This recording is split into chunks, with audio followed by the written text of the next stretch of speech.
তো জিকিরটা তো 1 ঘন্টা করা উচিত। সবাই দেখাইছে। তাহলে তোমাদের সবক ঠিকমতো করো না, তাহলে তোমাদের যারা তালিম বা তারা করে কি? জিকিরটা তো 1 ঘন্টা করতে হবে। এখন তাদের প্রাথমিক সবক দুরূদ শরীফটা ঠিকমতো পড়তে হবে, আর পাঁচটা করতে হবে, তাইলে হবে। দুরূদ শরীফটা বাদ দিশা বাদ ফজর একসাথে এটা পর্যায়ন পাঠ করতেই হবে। আর প্রাথমিক যারা তাদের পাঁচটা কোশিশ করতে হবে, তাদের জিকির হলো 5 এটা কোশিশ করতে হবে। এগুলো একটা খেয়ালে থাকলে নিজের সময় করলে, রাত্রে শোয়ার সময় করলে আস্তে আস্তে এটা জারি হয়ে যায়। এখন মাদ্রাসায় পড়লে তো জিকির ফিকির ঠিক মতো করতে হবে। কিন্তু তোমার জিকির আজকাল না থাকে, মাদ্রাসায় করে ফায়দা লাভ করবো করতে গিয়ে। তোমরা এত জিকির করতে, জিকির জারি হয় না কেন? কি জিকির করো? নিশ্চয় তর্তির মতো জিকির হয় না। তর্তির মতো হলে তাড়াতাড়ি জারি হওয়ার কথা। এখানে অনেকগুলি বিষয় আছে। একটা হলো তর্তিটা ঠিক রাখতে হয়, আকিদারে শুদ্ধ হইতে হয়, হস্তজন থাকতে হয়, আদব সরাবত থাকতে হয়, তখন সেটা সহজ। হ্যান্ডেল তো সহজে জারি হয় না। কারণ মানুষ অলিয়াল্লাহ হয় না। এখন অলিয়াল্লাহ হবে কোথেকে? অলিয়াল্লাহর জন্য যে সিফতগুলি প্রয়োজন, সেই সিফতগুলি তো নাই। আমরা এর কথা বলি হজরত নিজামুদ্দিন আউলিয়া রহমতুল্লাহ নাই, অনেক লম্বা ওকে আর সংক্ষিপ্ত হলো। উনি হজরত বাবা ফরিউদ্দিন মসজিদগঞ্জ শুভর কাছে গেলেন, বায়াত হইলেন। আগের থেকে ওনার ইচ্ছা ছিল, তো গেলেন ওনার পড়াশোনা শেষ করে। তো বায়াত হওয়ার পরে মুফতালি বর্ণ সর্বোচ্চ 10 মাস, 10 মাসে উনি খেলাফত লাভ করলেন। খেলাফত লাভ করলেন, দুনিয়া দৃষ্টিতে ওনার বয়স কম, প্রায় 21 বছর। খেলাফত লাভ করলেন, খেলাফত দিয়ে দেওয়া হইলে উনি তো ওনার যেখানে দিল্লি হেদায়েতের কেন্দ্র দিকে রওনা হইলেন। তাদের বাবা ফরিউদ্দিন মসজিদগঞ্জ শুকুর ওনার দরবারে অনেক হাজার হাজার মুরিদ, অনেকে 20, 30, 40 বছর ধরে আছে। যারা অনেক দিন ধরে আছে তারা বলল, হুজুর নিজামুদ্দিন আসলো, সব নিয়ে গেল। আমরা তো অনেক বছর 10, 20, 30, 40, 50 বছর ধরে আছিলেন আপনার সোহবতে, কিন্তু আমরা তো এ করতে পারি, কিন্তু নিজামুদ্দিন তো সব নিয়ে গেল। তখন বাবা ফরিদ মসজিদগঞ্জ বললেন, হ্যাঁ ঠিকই আছে। নিজামুদ্দিন হচ্ছে শুকনা লাকড়ি, আগুন দেওয়ার সাথে সাথে জ্বলে গেছে, আর তোমরা হচ্ছে ভিজা লাকড়ি। তাইলে শুকনা লাকড়ি আর ভিজা লাকড়ির মধ্যে পার্থক্যটা কি? এর তো মানুষ বুঝে না। শুকনা লাকড়ি, ভিজা লাকড়ি, মানে সাধারণ দুনিয়ার দৃষ্টিতে শুকনা লাকড়িতে আগুন দিলে আগুন ধরে, জ্বলে যায়, আর ভিজা লাকড়িতে আগুন দিলে ধোঁয়া বেরোয়, চোখ জ্বলে, কষ্ট হয়। আসলে হচ্ছে বিষয়টা, নিজামুদ্দিন ওনার যে আকীদা, ওনার হস্তজন আদব সরবত যেরকম আছে ওইরকম কারো ছিল না। আকীদার ত্রুটি ছিল, হস্তজনের ত্রুটি, আদব সরবতের ত্রুটি। তাহলে কী করে খেলাফত পাবে? উনি সংক্ষেপে বুঝাইলেন যে শুকনো লাকড়ি এবং ভিজা লাকড়ি। তো শুকনো লাকড়ি আগুন দিলে এটা জ্বলতে থাকে, ভিজা লাকড়িতে আগুন জ্বলে না। এটা ভিজা লাকড়ি যে আগুনের মধ্যে দেয়, সেটা না জ্বলে ধোঁয়া বেরোতে থাকে, ধোঁয়াটা খুব দাগ থাকে, এটা চোখে ধরে, যার জন্য আগুনটা ধরে না। বললো উনি হলো শুকনো লাকড়ি, সবাই হলো ভিজা লাকড়ি। ভিজা লাকড়ির অর্থ হইল আসলে হাকিকত আকীদাটা পরিশুদ্ধ না, এবং হস্তযন্ত্রটা সেরকম নাই, আদব সরবরটা সেরকম নাই, যার জন্য এটা জিজ্ঞাসা করলেও যেভাবে তরুক্ষী হওয়ার কথা ছিল সেভাবে হয় না। তারা ফায়দা পাবে কী করে? ফায়দা পাওয়ার তো উপযুক্ত না। নিজামুদ্দিন আউলিয়া রহমতুল্লাহ যেভাবে উনি সব রক্ষা করেছেন, অন্য রক্ষা করতে পারে না। এখন বায়াত হইতে হবে ফরজ, জিকির আজকার করতে হবে ফরজ, সৌত ইখতিয়ার করতে হবে, এটাও ফরজ। এখন সবটা ফায়দা লাভ করতে হলে এখন এর সাথে সংশ্লিষ্ট হবে বিশুদ্ধ আকীদা প্রয়োজন এবং সর্বোচ্চ ওস্তাদ এবং আদব সরাবত, এগুলি মহব্বতের সাথে থাকতে হবে। উবাই বিন সুলুল 9 বছর সৌদ ইখতিয়ার করলো, সে মুনাফিক সর্দার হিসেবে মারা গেল, নাউজুবিল্লাহ। সে সৌদ ইখতিয়ার করলো, কিন্তু তার তো আদব সরাবত ছিল না, আকীদা বিশুদ্ধ ছিল, হস্তন ছিল না, মহব্বতও ছিল না, যার জন্য সে মুনাফিক হিসেবে মারা গেল, নাউজুবিল্লাহ। তো এই বিষয়গুলো খুব ফিকিরের বিষয়। মানুষ জিকির আজকাল করে, জিকির জারি হয় না। জিকির জারি হয় না অনেক কারণ আছে। দুনিয়ার মোহ আছে, দুনিয়ার মহব্বতে গরক থাকে, পর্যাপ্ত জিকির করে না। আবার জিকির দ্বারা যতটুকু ফায়দা পাওয়ার কথা ছিল সে অনুযায়ী আকীদাগুলি নাই, হুস্তজন নাই, আবার আদব সরবতে ত্রুটি আছে, যার জন্য সব মিলে জিনিসটা পূর্ণতা পৌঁছে না। একটা জিনিস পূর্ণতা পৌঁছতে হলে সবটা মিলেইতে হবে। একটা রোগী পাক শাক করতে চায়, সমস্ত কিছু আছে, তার আগুন নাই, এটা পাক শাক হবে না। আবার আগুনে সবই আছে, কিন্তু তার যে হাঁড়ি পাতিলে থাকার কথা ছিল পাক করতো সেটাই নাই, পাক করবে কোত্থেকে? সবটা যখন পুরো মিলে যায় বা সব আছে, তার যে মশলাগুলি প্রয়োজন সে মশলাগুলি নাই, তা পাক করবে খাবে কেমনে? আবার সব আছে, লবণ নাই, সুস্বাদু হবে না। এরকম সবটা যখন পরিপূর্ণ মিলে যাবে তখন জিনিসটা পূর্ণতায় পৌঁছবে। আর পরিপূর্ণ না মিললে একটা না একটা যদি ঘাটতি থাকে তাহলে কখনো সে বুঝতে পারবে না। বিষয়গুলো অনেক সূক্ষ্ম বিষয়। জিকির ফিকির করতে হবে, সৌদ ইখতিয়ার করতে হবে বেশি বেশি, সাথে সাথে আকীদা শুদ্ধ করতে হবে, হস্তজন রাখতে হবে, আদব সর্বদা রাখতে হবে। তখন জিনিসটা পূর্ণতায় বুঝবে। কিন্তু বিষয়গুলি তো অনেক সূক্ষ্ম বিষয়। এর জীবনীতে একটা ঘটনা আছে, মুজাদ্দিদ আল-ফিসানি রহমাতুল্লাহ ওনার জীবনীতে, সেটা হলো খাজা বাকিবিল্লাহ রহমতুল্লাহ। ওনার সাথে আব্দুর রহিম মুহাদ্দিস, ওনার যে নানা শাহ রফিউদ্দিন মুহাদ্দিস দেহলভী রহমতুল্লাহ, রফিউদ্দিন খাজা বাকিবিল্লাহ খুব সম্পর্ক ছিল, মহব্বত ছিল। এখন মুজাদ্দিদ আল-ফিসানি রহমতুল্লাহ উনি তো যেটা বলছেন, ওনার আকীদার বিষয় নিয়ে বলছেন যে কি তাদের তরক্কি লাভ করলেন কি করে। উনি ওনার শায়েখ খাজা বাকিবিল্লাহ রহমতুল্লাহ, উনি ওনাকে মনে করেন যে উনি নূরে মুজাসসাম হাবিবুল্লাহ হুজুর পাক সাল্লাল্লাহু আলাইহি ওয়াসাল্লাম পরে ওনার মাকাম। কিন্তু এরপরেও একদিন দেখা গেল কোন একটা কারণ, একটা কথার কারণে হযরত খাজা বাকিবিল্লাহ উনি একটু অসন্তুষ্ট হইলেন। অসন্তুষ্ট হয়ে একটা সুতার মধ্যে একটা গিরু দিলেন, গিরুতে বললেন আজকে আটকাই দিলাম, দিয়ে ওটা ফেলে দিলেন। এদিকে ওখানে শাহ রফিউদ্দিন মুহাদ্দিস উনি ছিলেন, উনি বুঝলেন যে বিষয়টা ব্যতিক্রম, মানে অনেক গুসা করছেন। তো ওইটা তো ফেলে দিছেন, ওইটা আবার শাহ রফিউদ্দিন মুহাদ্দিস রেখে দিছেন, হেফাজত করছেন। এদিকে তো মুজাদ্দিদ আল-ফিসানি ওনার সমস্ত সবকগুলি এলোমেলো হয়ে গেছে, উনি সব কিছু মনে হচ্ছে এলোমেলো হয়ে বিচ্ছিন্ন হয়ে যাচ্ছে। কোন চিন্তা পেরেশান হয়ে কী হয়ে গেল সবকগুলি। তিনি আসলেন ওরা এখানে, এটা তো হযরত শাহ রফিউদ্দিন মুহাদ্দিস উনি জানেন যে বিষয়টা করছেটা কি। তখন হযরত শাহ রফিউদ্দিন মুহাদ্দিস বললেন হযরত খাজা বাকিবিল্লাহ, হুজুর এটা তো আপনি গিরু দিচ্ছেন, এই জন্য ওনার এই অবস্থা হয়েছে। গিরু দিচ্ছে, সুতা কোথায় ফেলে দিচ্ছিল আমার মনে নাই।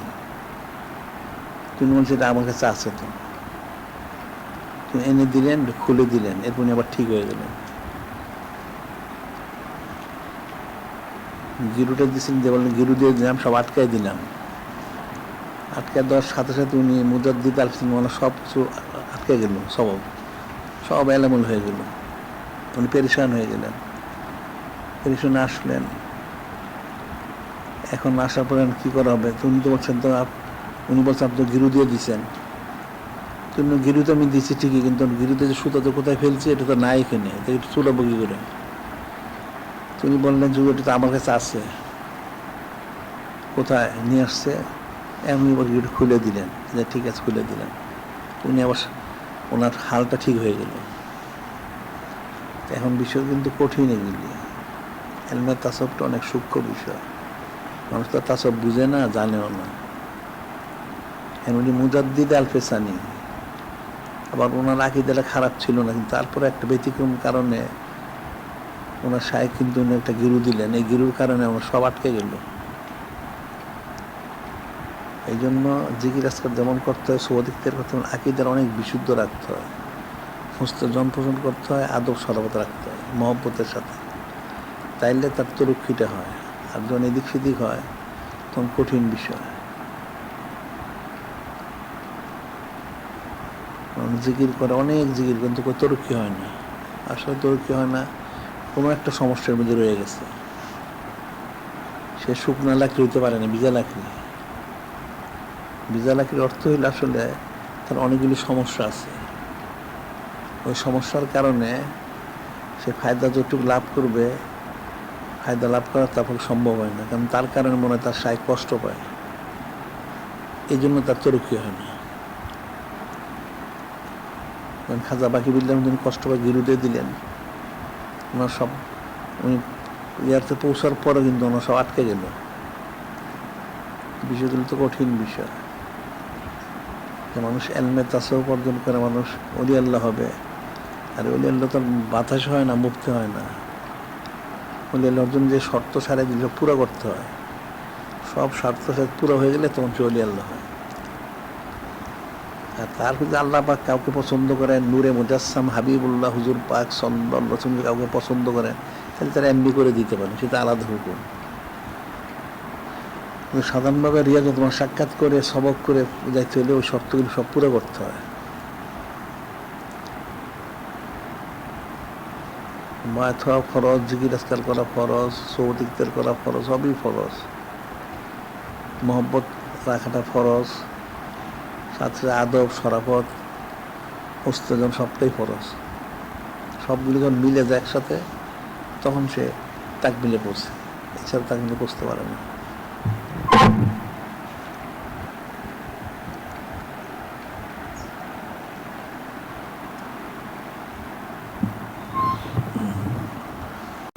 বিষয়গুলো তো অনেক কঠিন বিষয়।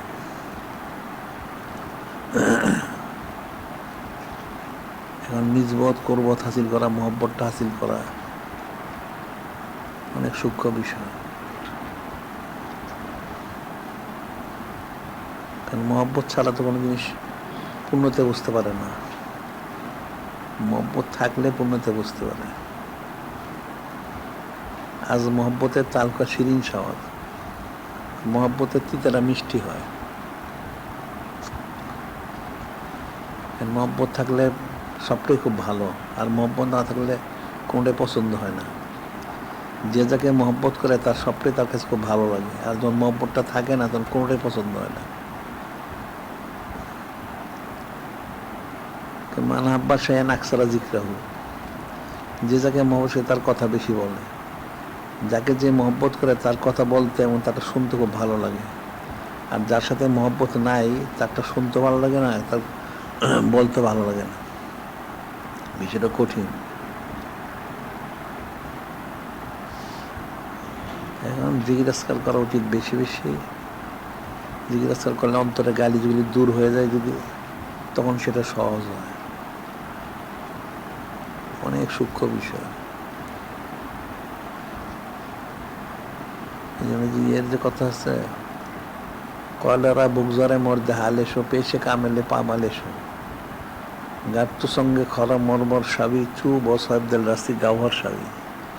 কয়লারা বুকজারে মর্দে হালেশো, কয়লারা বুকজার বগুজার আর কি, কথা ছেড়ে দাও, কথার চাতুর্যতা পাণ্ডিত্য ছেড়ে দাও, মর্দে হালেশো জিকিরকারী হয়ে যাও। পেশে কামেলে পামালেশো, পেশে কামেলে পামালেশো, কামেল শাইখের কাছে গিয়ে পায়ের ধুলো হয়ে যাও, নিজেকে বিলীন ফানা করে দাও। নিজেকে ফানা করে দিতে পারলে গার্ত সঙ্গে খরা মর্মর সাবি, তুমি মর্ম পাথর শক্ত পাথর হও, চুব সাবদেল রাশি গাওয়ার সাই, তাইলে আল্লাহ ওলিয়াল্লাহর কাছে গেলে তুমি মূল্যর মুক্ত হয়ে যাবে। সুবহানাল্লাহ। শক্ত পাথর ও মর্মর পাথরটাও ওলিয়াল্লাহর সোবতে গেলে সেটা মুক্ত হয়ে যায়। অর্থ হইল একটা লোক যে শ্রেণীরই হোক না কেন, সে খালেজ যদি মহব্বতের খালেজ ভাবে সে ফানা বাঁকা হইতে পারে, অবশ্যই সে ওলিয়াল হয়ে যাবে। সুবহানাল্লাহ। হাকি ফানা বাগানা হইতে পারবেন না। অথচ সাহাবাই কিরা আমরা যেন ওরা পুরো ফানা বাঁকা হয়েছে।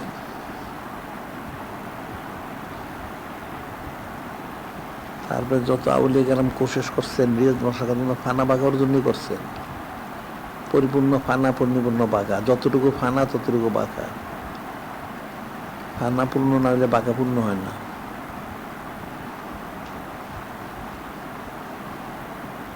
এখন তোমার জিকির আজকারটা বেশি করা উচিত।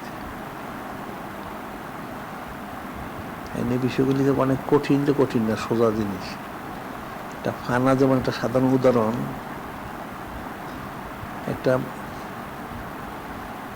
বাচ্চা পড়াশোনা করে, শুধু প্রথম শ্রেণীতে পড়ে, প্রথম শ্রেণী অনেক পরে পড়তে পড়তে ফানা হয়ে যায়। ফানা হয়ে যে বাঁকা, অর্থাৎ এই যে পুরা পড়াটা আয়ত্ত করতে পারে, তখন সে সহজ উত্তীর্ণ হয়। আমার একটা ছেলে হিফজখানায় ভর্তি হয়েছে, এখন সে অনেক পরে পড়তে পড়তে পুরা ফানা হয় যদি কোরআন শরীফের মধ্যে, তাইলে বাঁকা হবে, অর্থাৎ পুরো আয়ত্ত এসে যাবে।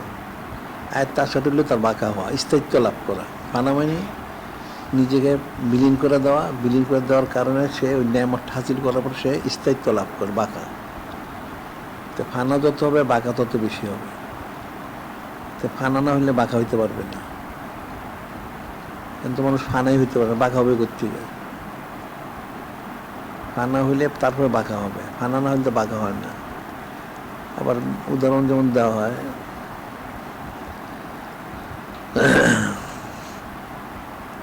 একটা দান বা গম বা জব,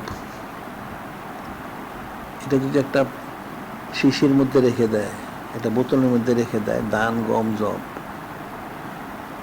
সেটা কোনো দিন কোনো একটা ফসল হবে না। এটা নিজের অস্তিত্বটা ধরে রাখছে।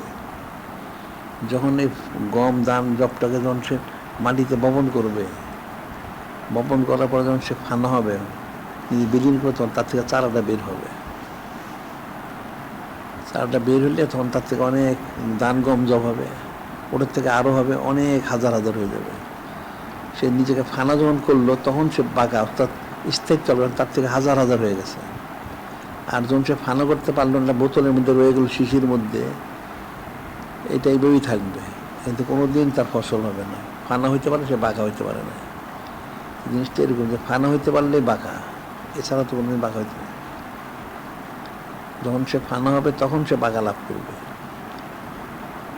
জিকির আজকার অনেক বেশি করতে হবে, সবদিকদের করতে হবে। আর এর সাথে সাথে আকীদা শুদ্ধ করা, হস্তজন পোষণ করা, আদব সরাবত মহব্বত সব রাখা, সবটা ছাড়াতে হবে না, একটা দিয়ে তো হয় না। যে কোনো জিনিস করতে হলে তার পূর্ণতে বুঝতে হলে তার সবগুলি মিলাইতে হয়, তখন পূর্ণতে বুঝবে। এই জন্য যারা প্রাথমিক সবক, যাদের দুরূদ শরীফটা বা দিশা বাদ পর্যন্ত পর যায়ন পাঁচান পর জারি করে, যাদের পাঁচান পর জারি হয়ে গেলে এরপর তোমরা সবকগুলি করতে থাকো। আর আমলগুলি করতে হবে সব সুন্নত মওয়ার অনুযায়ী, সমস্ত আমলগুলি সুন্নত মওয়ার অনুযায়ী করতে হবে। আর ইলমের জন্য আমাদের কিতাবগুলি পড়তে হবে। বাজার কিতাবের মধ্যে কোনো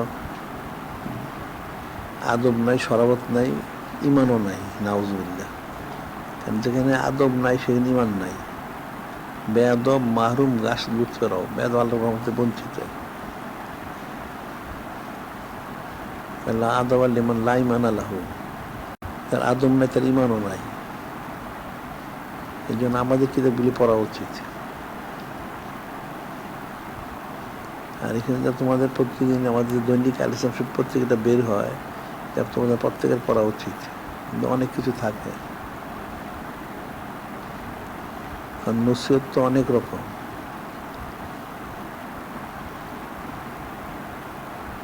এই জন্য হাসিল করতে পারে তখন কামিয়ে, বেচারা কামিয়ে নাই। কাজে প্রত্যেকের সবকগুলি কর জিকির, তোমরা বেশি জিকির কর, সব আগায় না, জারি হয় না, তো জিকির নিশ্চয় কোনো ত্রুটি রয়ে গেছে এর মধ্যে। ত্রুটি না থাকলে জারি হওয়ার কথা। এখানে যানবাহনগুলি, গাড়িগুলি চলে, হঠাৎ বন্ধ হইল কেন? নিশ্চয় একটা সমস্যা হয়েছে, হয় তেল নাই, কোনো একটা যন্ত্রাংশের মধ্যে সমস্যা দেখা দিছে, ওটা সমাধান করলে আবার সেটা চলবে। তো বিষয়টা এরকমই, সবটা যেন পরিপূর্ণ ঠিক হয়ে যায়, তখন জিকিরটা জারি হয়ে যায়, এছাড়া জিকিরটা জারি হবে না। প্রত্যেকে বেশি বেশি জিকির করো।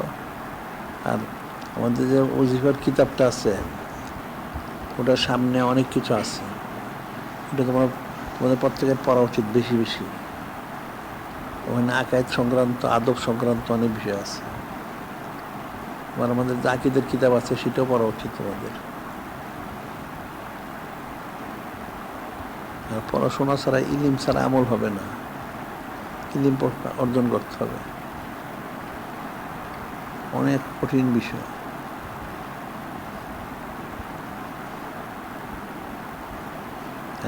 যে কোনো একটা জিনিস ঘাটতি থাকলে তাহলে তো সেটা পুরা হবে না, সবটাই পুরা করতে হবে।